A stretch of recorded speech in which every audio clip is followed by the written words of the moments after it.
Kinsley and I are going to show you the Y strap that we use for stretching of the cervical spine to open up those spinal segments and relax those muscles.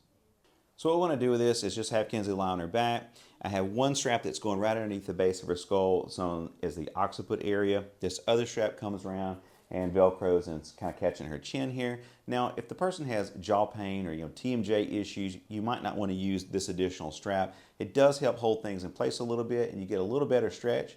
Although if you don't use this strap, you're going to want to make sure that when you pull, you're at a little bit of an angle versus straight on pulling, because the strap's going to come off the back of the head.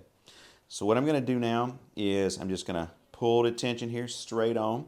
How hard do I pull? I'm pulling so that I see Kinsley's feet, and kind of move a little bit in dorsiflexion or plantar flexion, a little bit of movement there when I pull. And so I'm just going to hold this. Now the trick is I'm not working my biceps here. I'm just leaning back my body, my arms straight, kind of using my hands like hooks. And so this will allow me to pull for a longer period of time without getting tired. I'm just going to pull, and I might hold this for 30 seconds, maybe a minute. I've done this even for a few minutes before for patients.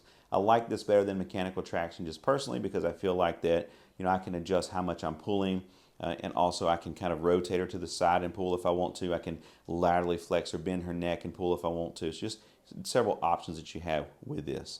This is really nice, and again, that's a safe and gentle mobilization in most cases. Obviously, you want to make sure and check with your doctor, make sure you're safe to do these types of things.